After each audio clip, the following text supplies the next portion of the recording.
Welcome to this week's newsletter. Just caught me actually doing a regrip. Fantastic. All regrips are done while you wait and start from £10. So let's go over to Mark Lake, see what he's got to say. Hi, you join me stacking up the new tailor-made Tour Response balls. This is the tailor-made Tour Response striped golf ball with a three-piece ball with a urethane cover. This ball has the new 360 clear path alignment that will help you line the ball up better and hole more putts. These are $34.99 a dozen or 2 for $65. Back to you, Rob. As you can see, we have a fantastic range of brand new putters, but also, which you might not know, we have some sale putters starting from £99 right next to the sale drivers. So let's go over to Lewis for his custom fit video. Hi everyone, welcome back to this week's custom fitting video. And today I'm going to be talking about different options in my golf bag. So in my bag, I've always struggled after my 3-wood. So about the 18-degree mark, I've got a lot of different choices. So I could either go for something like a 2-iron, a 2 hybrid, or something like a 5-wood. They all offer slightly different shots, whether that's launching it a bit lower, higher, stopping up quicker. So let's have a little look at the stats and see which ones I should play in different scenarios. And maybe it can help you choose what you should have at this end of the bag.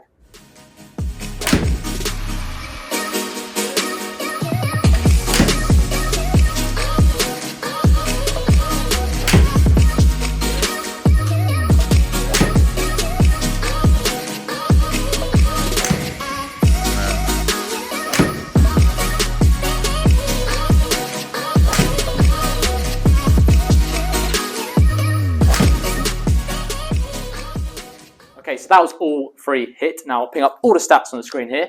And as you can see, first of all, they're very, very similar. All the distances are about the same, the carry distances. The big difference being the height. So you've got the 2-iron that launched very low. If you look at the launch graph here, you see it right at the bottom there. So it launched the lowest, spanned the lowest, and is perfect for those windy days, getting under the wind when I want the ball to be rolling out a lot further.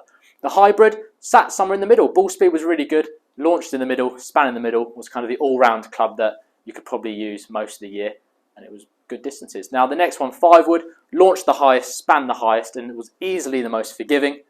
It's a club that you can use in the winter, off the deck, off the tee, and in the summer it's going to work all the time, no matter what golf course you're at.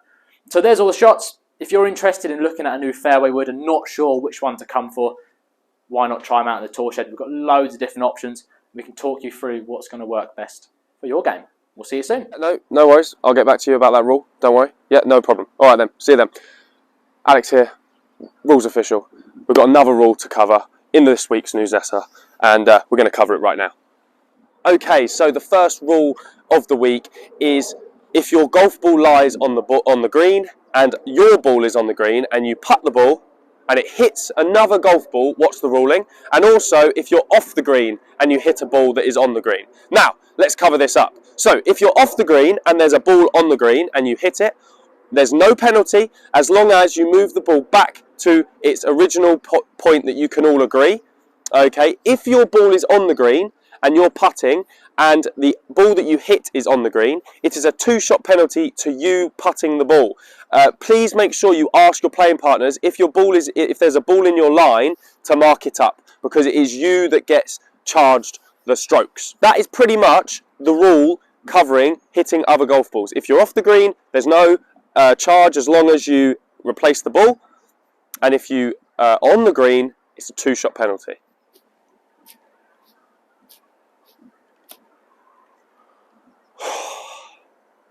Now, some of you might be thinking, shot penalty for me, or I have to play it where it is. No, there was no intention for me to hit the ball just then, so all I need to do is get the ball, put it back to the nearest point of relief that I can agree with my playing partners where the ball was, and then I can take the shot from there.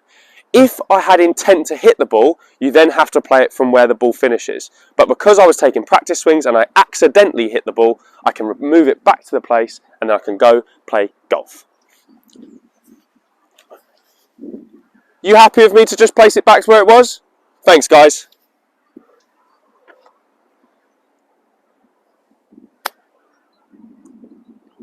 Excellent.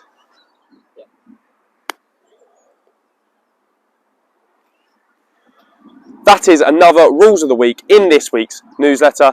If you have any rules that you want clearing up, come into the shop, let us know, and we will solve them all for you. Bosh!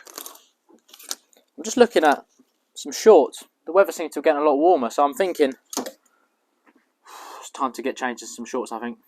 Anyway, that was Alex's rule video. Let's try something different this week for Rob's video. Maybe have a little long drive competition, so let's give it a go.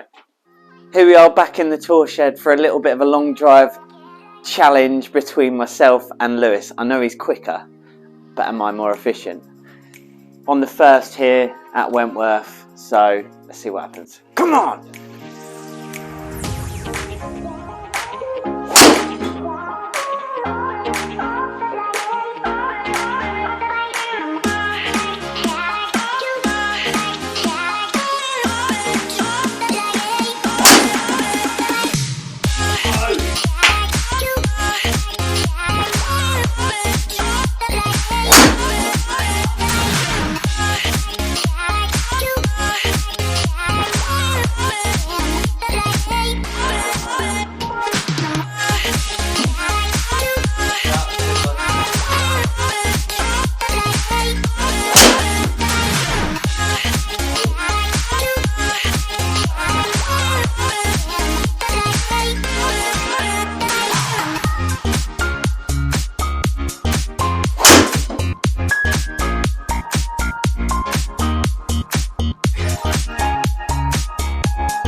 So here you can see our stats from our long drive, even though Lewis has got 2 yards further away at the fairway, so I'm claiming that as a victory.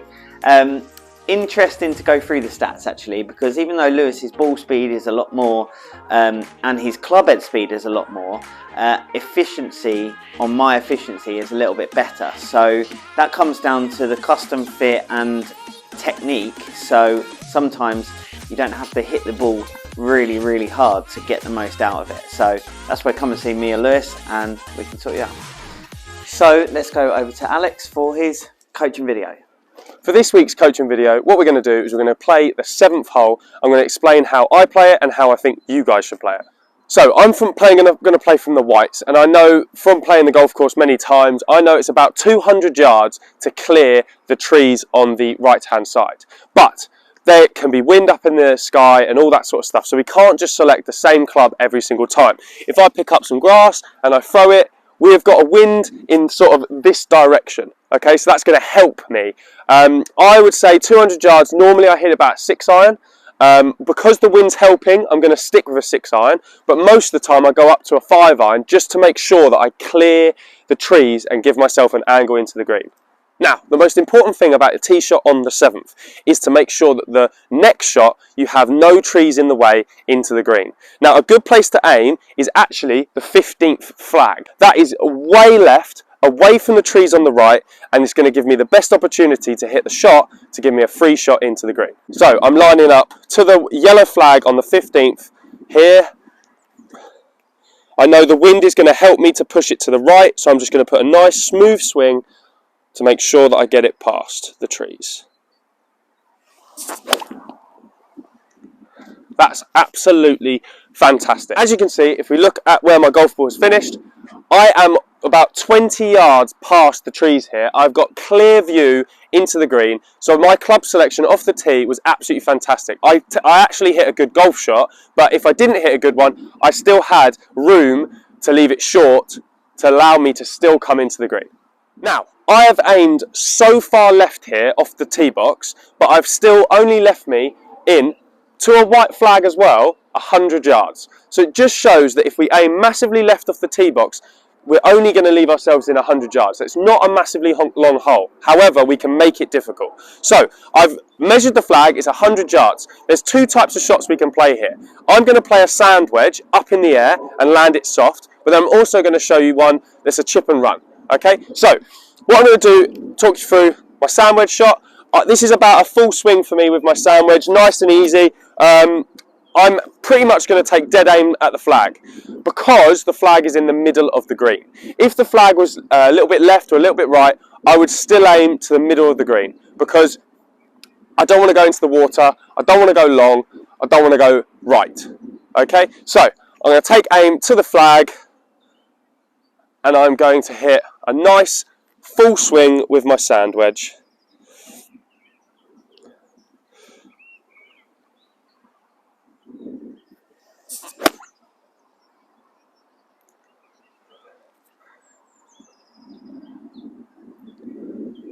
That's worked out fantastic. The shot that I just hit there with my sand wedge was absolutely fantastic, and it was perfect distance.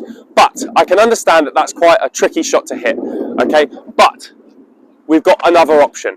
If we struggle with the water or we're a little bit nervous, I've pulled out an 8-iron. That is so much golf club. So all we need to do is chip and run it almost, land it way short, almost half the distance, about 50 yards, and let it roll 50 yards up the green to the flag.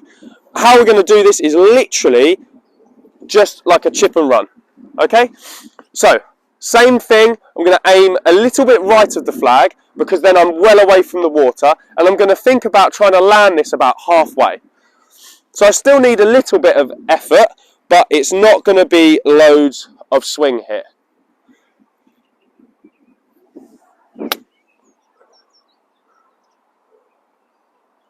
Lovely, so that's landed about 10 yards short, and it's rolling up the green now. Okay, it's not as close as my sand wedge shot, but both of them are on the green and safe. Let's get down to the green. So, as you can see, we've got two different golf balls. This one was my sand wedge, and this one was the 8-iron chip and run. So both of them are pretty similar, actually. So we'll go over to the 8-iron one, and I'll putt from here. We'll leave the sand wedge. So here, I'm just looking at the slope. I can see that it's going to turn left to right. I'm just thinking about putting enough pace on it to then tap in for the par. Okay, it's a little bit outside birdie range, but I just want to give it a chance.